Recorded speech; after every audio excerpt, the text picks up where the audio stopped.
Good morning and welcome to Farm Factor. I'm your host, Jamie Bloom. Today, Kyle Bauer visits with Joan Ruskamp with the Cattlemen's Beef Board. Then enjoy this week's Kansas Soybean Update. Next, Duane Toews catches up with JC Schemper with U.S. Custom Harvesters. Then learn how one producer sizes up the ideal calf. And we'll end with Plain Talk featuring Kyle and Duane.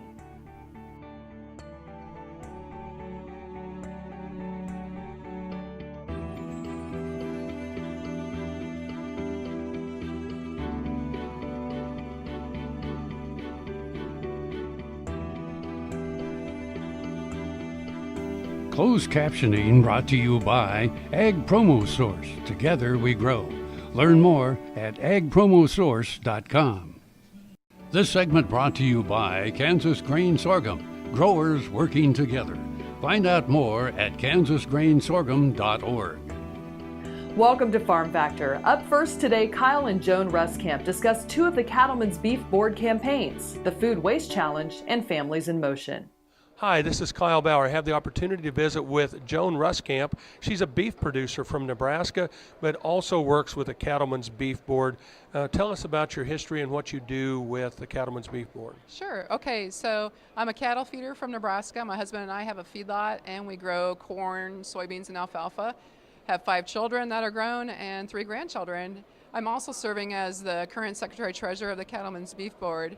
And really excited about a couple promotions we have going right now, campaigns. We're all about we're consumers also, but we're about informing that consumer and promotion and education and research. So in regards to that, we have the Food Waste Challenge and Families in Motion. We as farmers know that on our farms, we're doing everything we can to cut waste. As a cattle feeder, I keep the ingredients fresh that's going into the cattle, or I store them in a manner that keeps them fresh. Those cattle eat what they're fed. There's no leftovers on the plate, so to say. How do I bring that home to me, the consumer, and our friends, the consumers?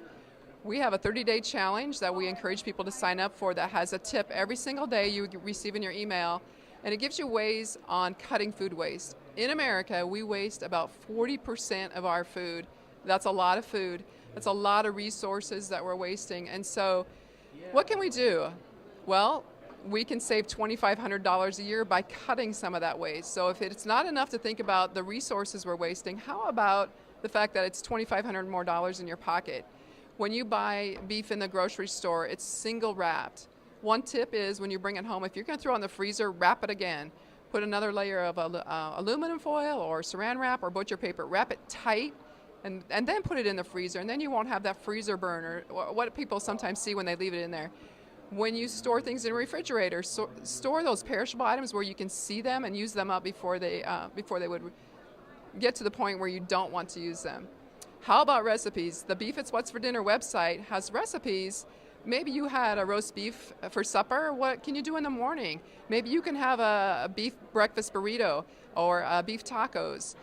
We can have beef for breakfast as well because then we're getting that protein, zinc, the iron, those B vitamins, and we know flu and cold season is always around and circulating all year round, so we want our immune systems healthy. We have ways with beef to really support the health, and that brings into the Families in Motion campaign. Families are busy and they're running here and there. We want to support family life by providing quick, easy, nutritious recipes that not only nourish those children, but they also are ways you can interact with your children in creating that recipe. We're visiting with Joan Ruskamp, and she is a beef producer from Nebraska with the Cattlemen's Beef Board. This is Kyle Bauer reporting. Back to you, Jamie. Thanks, Kyle. Folks, come back after these messages for this week's Kansas Soybean Update.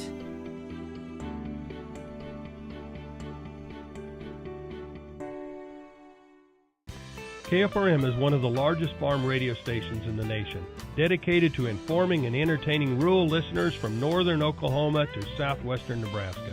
You can catch KFRM in many ways, of course, 550 on the AM dial, streaming at kfrm.com, or on your smartphone by going to the TuneIn Radio app, or on Ag AM in Kansas on Tuesdays and Facebook every day of the week.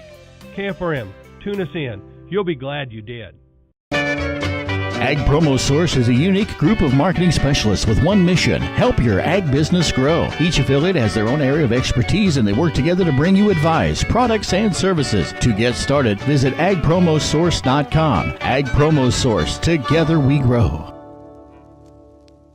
Brown Chevrolet Buick in Wamego is driven by the spirit of American ingenuity. Come in for a new Chevrolet car, truck, or SUV. If we don't have exactly what you want, we'll find it for you. And we also have a great selection of used cars. We make sure you have an easy, fun, and transparent sales experience that saves you time and money. But if you want high-pressure salesmen and hours spent in the finance office, you'll just have to go elsewhere. Brown Chevrolet Buick in Wamego. We're making car buying great again. Valley Vet Supply is devoted to providing information and professional quality products at reasonable prices. Valley Vet Supply.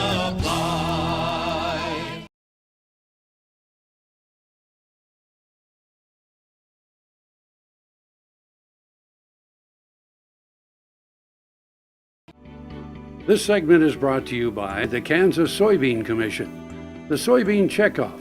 Progress powered by Kansas farmers. Welcome back to Farm Factor and the Kansas Soybean Update. This is the Kansas Soybean Update. It's brought to you by the Kansas Soybean Commission. The Soybean Checkoff, progress powered by Kansas farmers. April Schoenberg, who is a fifth grade teacher at Northview Elementary School in Olathe, joins us. And April, you took part in the Summer Soybean Science Institute at Kansas State University. What got you interested in taking part in this year's Summer Soybean Science Institute? I'm pretty excited about science and teaching science in my fifth grade classroom. And I was really intrigued by the invitation that we received, teachers in the district, and so I wanted to check it out. And the main goal of the Institute itself is really to gain valuable experience looking at the science of soybeans? And it was far beyond what I imagined. I want to start by saying thank you so much to the Kansas Soybean Commission for giving us this opportunity. I know all the teachers agree with me that participated. What an incredible experience we had, how much we loved our time together, and that we learned so much more than we anticipated. Did anything surprise you about what you learned at that institute? You know, what surprised us the most was the way Brian McCornack, the instructor, modeled the inquiry science model for us using a soybean, and that there were so many different ways that we could use the soybean in our classroom. We're excited to get connected with farmers in our area where each of us teach and really take soybean to the kids in our classroom, and how many different products we're going to be able to teach them that soybeans come from. It's hard to find something in your life that can't be traced back to the soybean in some way. You talked about inquiry-based learning, and that really is framing a central question to look at the curriculum unit or the module once you get into the classroom time. Yes, I spent quite a bit of time with some other fifth grade teachers. There was a wide range of grade levels that participated, but I did work with some of the fifth grade teachers, and we actually planned 7 lessons during the time that we were in the Soybean Institute for our grade level that we're really excited to apply in the classroom. How are you going to incorporate technology into all this once you get into the classroom time? And this is one of the most exciting parts, too, because we were actually given devices, iPods, that we're going to have students use to take pictures of plants and insects and things to apply the science inquiry model to it. It was really opened up a whole new world for us when we did a little scavenger hunt of photo taking on our own and then brought that back together and used that for some research and study in the classroom. So I know kids are going to be really excited to get those devices in their hands and use that in the classroom for science. It makes it fun for you as a teacher, but it sounds like you can make it a lot of fun for those students, too. I'm pretty excited. That is April Schoenberg, fifth grade teacher at Northview Elementary School in Olathe, who joins us on the Kansas Soybean Update. It's brought to you by the Kansas Soybean Commission. The Soybean Checkoff, progress powered by Kansas farmers. Learn more at kansassoybeans.org. For Kansas Soybeans, I'm Greg Akagi. Hope you enjoyed this week's Kansas Soybean Update. Stay with us after the break for more Farm Factor with Duane Toews and JC Schemper.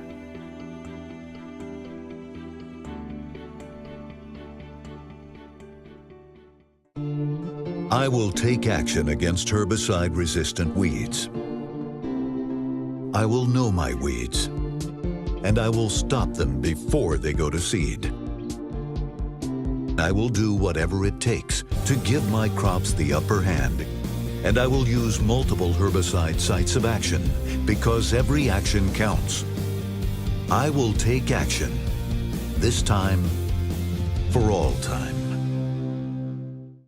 Tarwater Farm and Home has been family owned and operated since its beginning in 1978. What you need for farm and agriculture, lawn and garden, clothing and footwear, and so much more. You'll be surprised at what you'll find in this huge store. They have what you need and lots of it. So come take a look. You'll discover that customer service is first and foremost.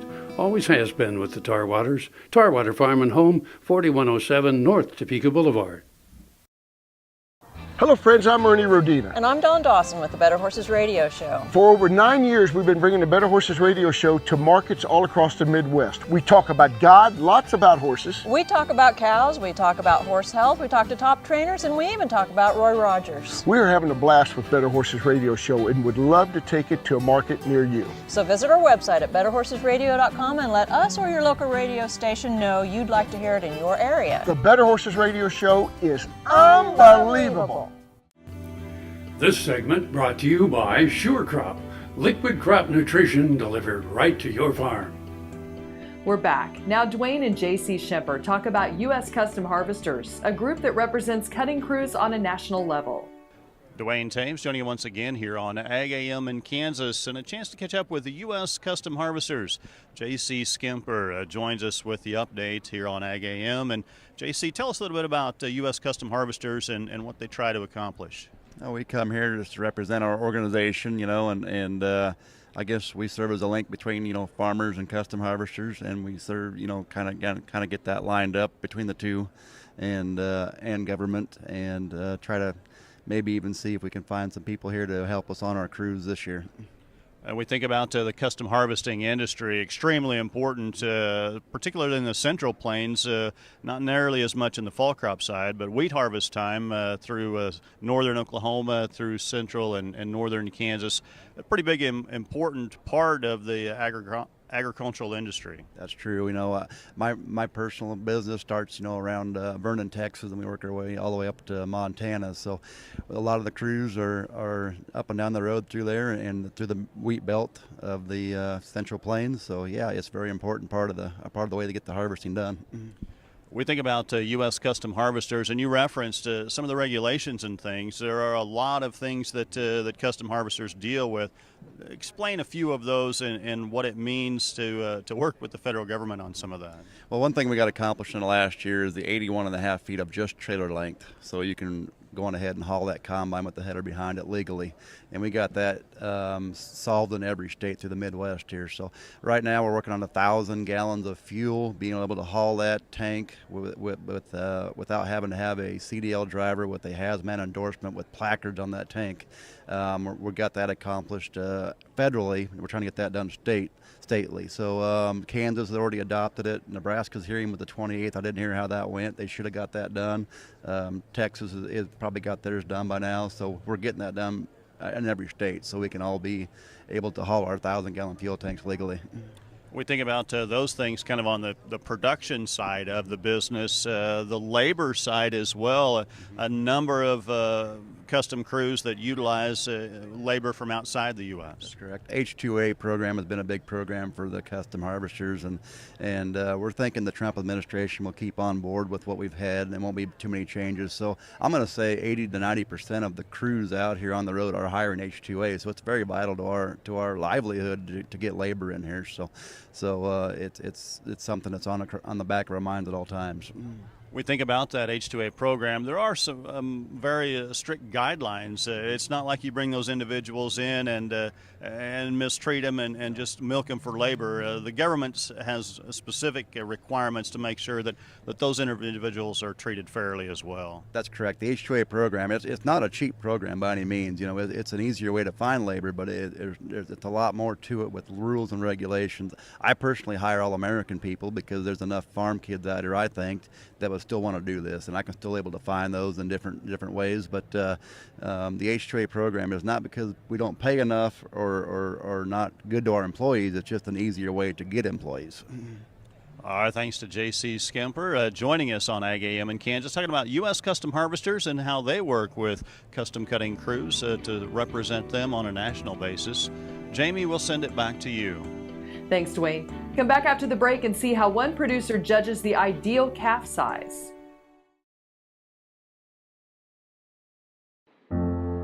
This is Eric Stonestreet, and as many of you know, I love my home state of Kansas. In March, Kansas ranchers lost homes, equipment, and thousands of cattle from the largest wildfires in the state's history. Imagine losing all you have in a fire. Not just your house, but your livelihood. Ranchers are beginning to rebuild, but it will take years and tens of millions of dollars to build back herds, fences, and other infrastructure. Today, I'm asking you to help. Donate what you can and show your support to the ranchers of Kansas. Simply go to kansasfires.com. Your donation is tax deductible and will go to those who need it the most.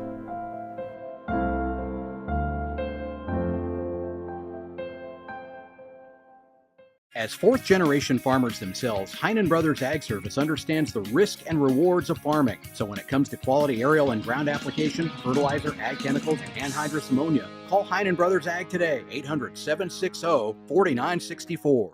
Grain sorghum is one of the most important cereal crops worldwide, and Kansas leads the nation in its production. Over the years, sorghum has been either exported, used in animal feed domestically, or for other industrial uses. Recently, its use in the ethanol market has seen tremendous growth, with 30% of domestic sorghum typically going to ethanol production. Kansas Grain Sorghum is committed to sorghum research, market development, and education. Learn more at ksgrainsorghum.org. Soil is the life of a farm, and for 25 years, SureCrop Liquid Crop Nutrition has helped growers produce abundant quality crops while preserving and improving the soils they steward. SureCrop offers complete soil and plant analysis with cropping recommendations, delivery direct to your on-farm storage, and quality crop nutrition custom blended for your field. Choose SureCrop for the assurance of excellence for your soil. Call today or visit their website for more information.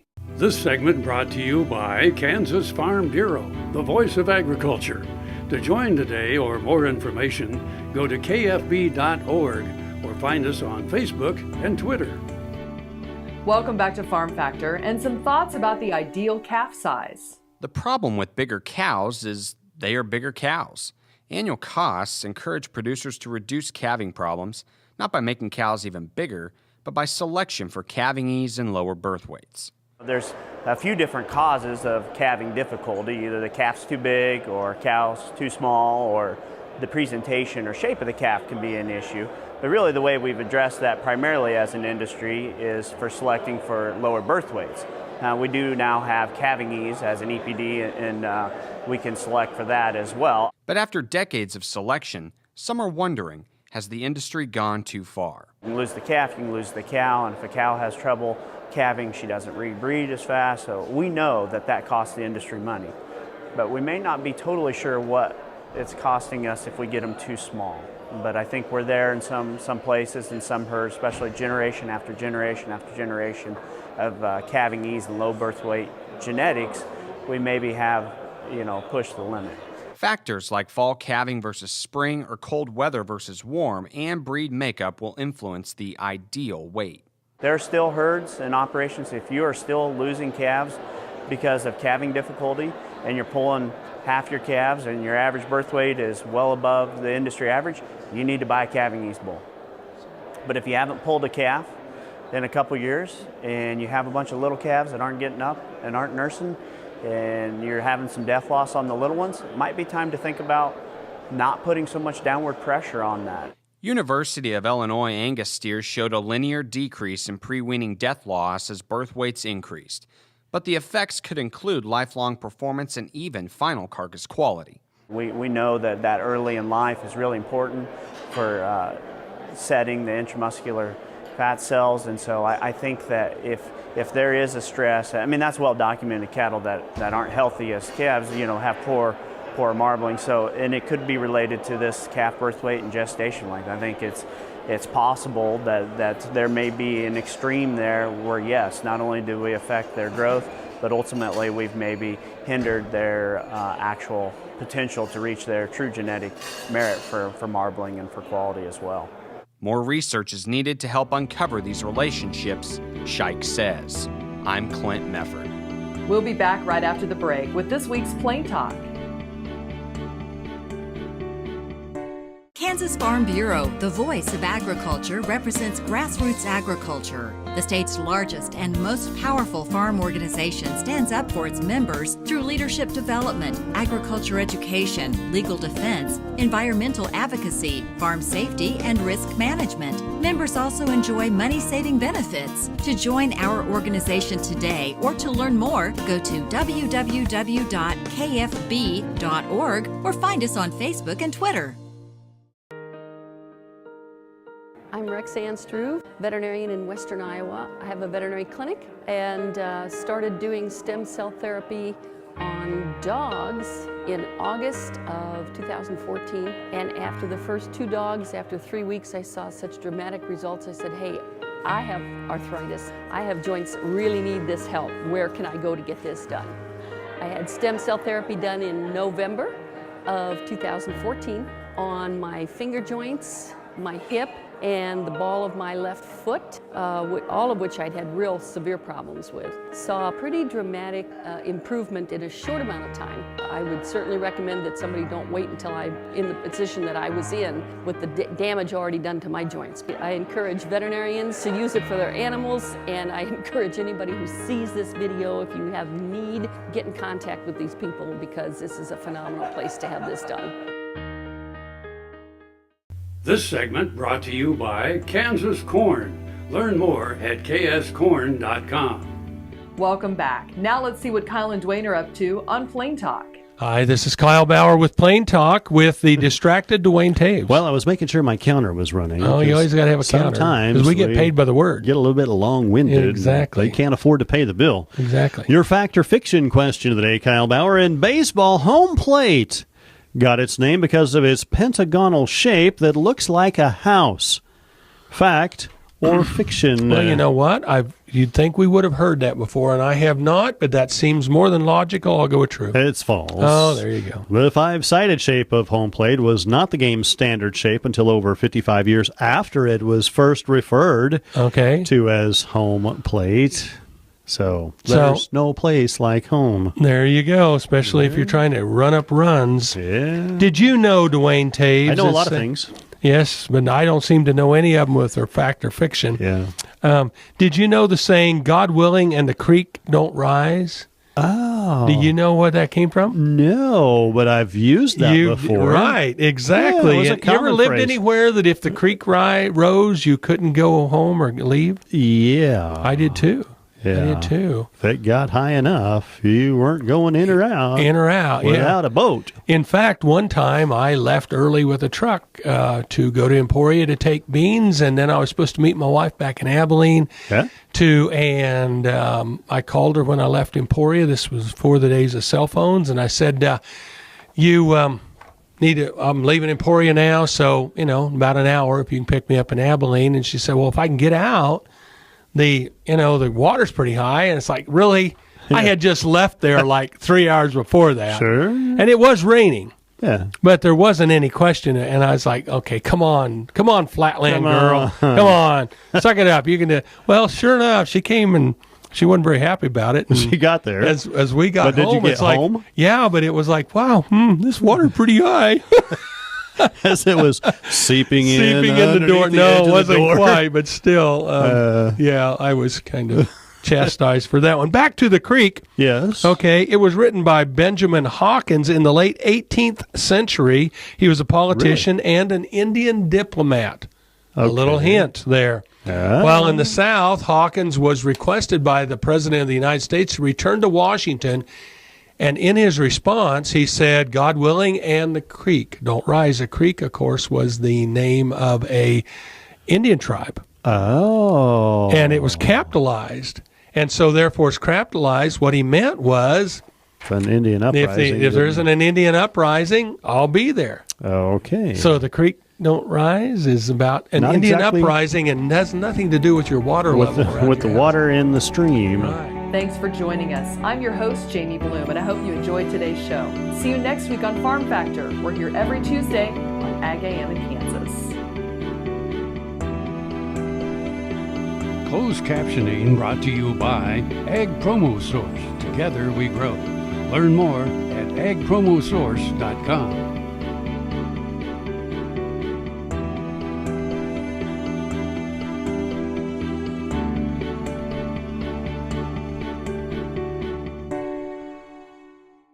To see this show and past episodes of Ag AM in Kansas, go online to agaminkansas.com.